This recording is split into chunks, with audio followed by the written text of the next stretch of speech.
26 octobre 2006, 26 octobre 2011. L'Alliance ivoirienne pour la République et la démocratie, AIRD, a aujourd'hui 15 ans. En effet, c'est le 26 octobre 2006 qu'un noyau consistant, dont quelques membres sont parmi nous ici, à savoir le vice-président Emmanuel et la vice-présidente Jeannette Cléhy, d'hommes et de femmes issus de l'UDPCI et d'autres sensibilités politiques, transformés en parti politique le courant politique IRD-UDPCI. Auparavant, ce courant avait organisé une gigantesque mobilisation au Palais des Congrès de l'Hôtel d'Ivoire. À la très grande surprise de vice-personnalités qui avait encadré notre appel, ce lieu emblématique qu'est l'Hôtel Ivoire s'est avéré exigu pour accueillir la marée humaine de plus de 4000 de nos camarades, épris d'une démocratie fondée sur les principes républicains qui font de respect de la loi le sol de la nation. Autour donc des doyens Paul Bidigo, Dion Sabia, Bernard Welaïti Abbas, Yacine Derou, Alexis Dougoua, des hommes et des femmes animés de fortes convictions avaient décidé de dire non à l'inversion des valeurs à travers des accointances avec la rébellion qui était condamnée de jour mais qui la nuit servait d'arme de lutte politique. En novembre 2004, en tant que courant politique dans le parti que nous avions cofondé, nous étions en première ligne pour dénoncer l'exploitation particulièrement violente et agressive des tragiques événements de Bouaké du 4 novembre 2004. Dieu, qui est le meilleur metteur en scène, par excellence, nous a d'ailleurs permis, 17 ans plus tard, d'être dans la salle d'audience du Palais de justice de Paris pour entendre les accusateurs tiers innocenter le peuple de Côte d'Ivoire et son président. Comme quoi, les choix fondés sur des convictions, en dehors de toute compromission ou de tout calcul, ne sont jamais suivis de confusion.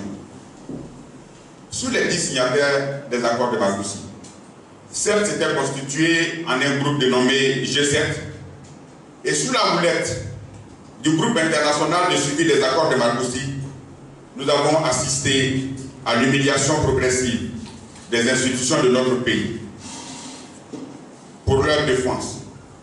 Au nom du devoir de patriotisme, ce devoir qui est célébré ailleurs, mais qui est malheureusement vilipendé chez nous, nous avions, en tant que courant politique, contribué à la mise en place du Congrès national pour la résistance et la démocratie, CNRD. C'est le président de l'AIRD qui a été choisi pour en être le porte-parole. Pour nous affranchir des limites d'un courant politique, en nous dotant d'un instrument politique autonome, nous avons, le 26 octobre 2006, transformé le courant en parti politique qu'est à ce jour l'Alliance ivoirienne pour la République et la démocratie, AIRD. Après ce bref rappel historique, quel bilan peut-on faire de ces 15 années d'existence? Autant au niveau de la défense des valeurs et de la politique, autant au niveau de la défense des valeurs et de la priorisation des intérêts de la nation sur les considérations partisanes, nous avons beaucoup donné, autant nous avons accordé la priorité à la formation politique et militante. À chaque difficulté, nous avons su apporter une réponse de contournement. C'est ainsi qu'est apparu le concept des cercles de réflexion citoyenne, des CRC, cadres de rencontres, d'échanges et de formation de tous les jeunes issus des partis politiques de sensibilités différentes, à un moment donné où l'opposition était rentrée pratiquement en clandestinité, après avril 2011. C'est l'occasion pour moi de remercier de façon solennelle tous nos camarades qui ont exposé jusqu'à leur vie pour maintenir la flamme du parti pendant cette période d'exil. De nombreux camarades nous ont rejoints. C'est avec émotion que je voudrais les saluer et rendre hommage à leur engagement de conviction et de courage. C'est un véritable cas d'école, car une écrasante majorité de ces adhésions sont le fait d'hommes et de femmes que je n'avais jamais rencontrés auparavant.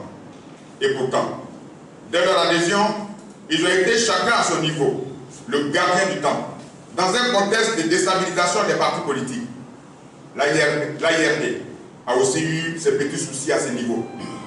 Mais notre principe étant l'égalité de tous les militants, nouveaux et anciens, en droit et en devoir, nous avons su garder une forte cohésion.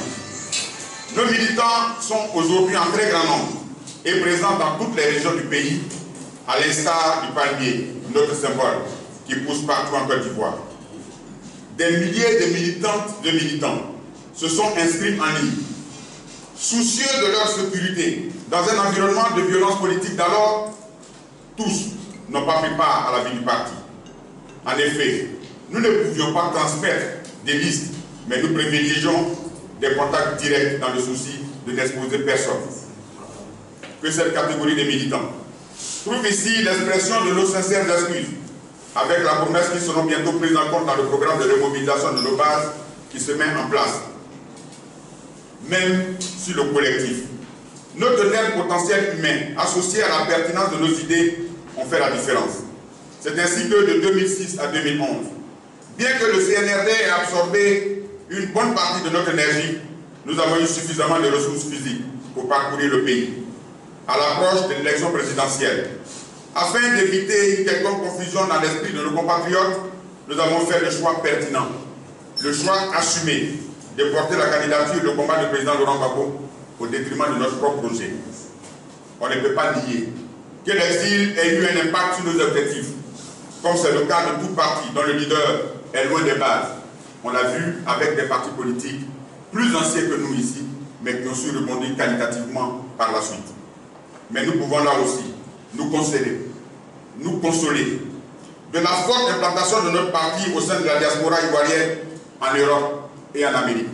C'est l'occasion pour moi aussi de saluer ces délégations de France, d'Italie et de nombreux pays d'Europe, mais particulièrement la délégation des États-Unis, dont l'implication dans la vie du parti aujourd'hui nous vaut de grande satisfaction.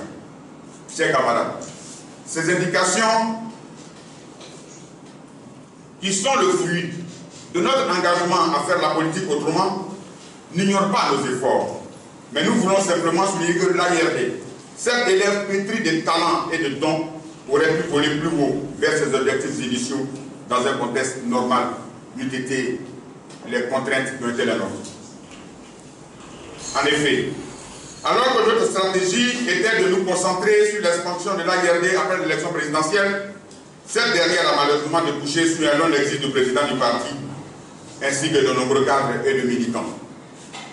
Tétanisés par la peur, tétanisés par les représailles, les violences et les tragiques événements de la crise dite post-électorale qui a reçu plus, durablement et profondément ébranlé nos bastions, nos structures de base ont beaucoup souffert, sans pour autant renoncer au combat, sans pour autant baisser les bras.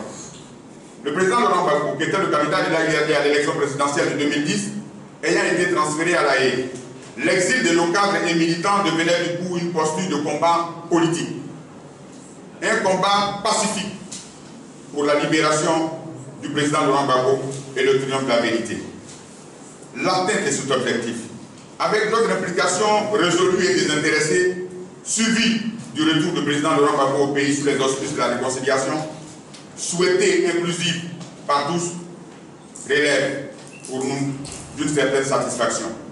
Vous aurez noté que nous ne parlons pas de victoire par rapport à ce retour, parce que nous estimons que la plus belle victoire que nous pouvons offrir au peuple ivoirien, c'est l'allumage de la démocratie dans nos mœurs et coutumes et dans nos vies de tous les jours.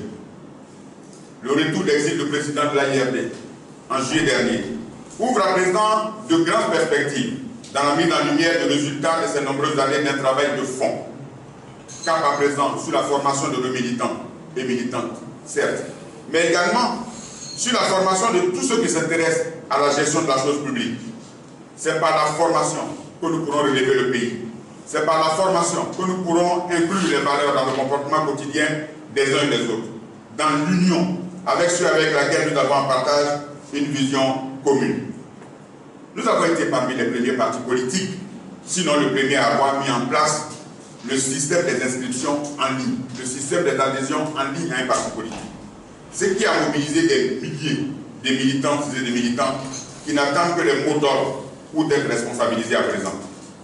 Réussir l'adhésion en ligne des 16 000 militants en période de crise permet d'envisager l'avenir avec optimisme. Reste maintenant à les mettre ensemble, à les mettre au travail. C'est pour des raisons de sécurité pour nos militants que ce travail de rencontre n'a pas été exécuté plus tôt. Car il aurait alors fallu diffuser des listes dont on ne pouvait pas garantir qu'elles n'exposent pas certains camarades. Les réseaux sociaux offrent de nos jours une approche de la mobilisation des masses différente de celle de nos dévanciers. C'est donc un parti politique qui affiche une base de données bien garnie de militantes et de militants qui aborde son 15e anniversaire avec de sérieux atouts. Creuser des valeurs républicaines. L'AIRD a constamment placé la dynamique unitaire, le collectif, au-dessus de tout. Pour preuve, sa contribution à la mise en place et à l'animation de la plateforme telle que le CNRD, telle que l'AFD et récemment EDS, Ensemble pour la démocratie et la souveraineté. Quant au projet de société de l'AIRD, il fera l'objet de conférences publiques. Mais ceux qui veulent déjà en savoir plus peuvent visiter notre site www.aird-ci.com. Ces conférences donc seront organisées tout au long de cette année anniversaire. Mais brièvement, nous pouvons dire que notre application de la démocratie sera de garantir la liberté de tous, y compris en protégeant les faibles, de promouvoir dans tous les secteurs de la vie sociale, et notamment au niveau local, la démocratie participative, de veiller à l'égalité en assurant rigoureusement à tous une égalité de chances, de pratiquer une gouvernance transparente et éthique de l'économie de façon à en faire le bien de tous, accessible à chacun, d'utiliser les leviers de commande dévolus à l'État au service véritable de la communauté nationale, d'œuvrer sans le moindre orgueil, mais avec toutes nos énergies, à la réconciliation et à l'unité nationale.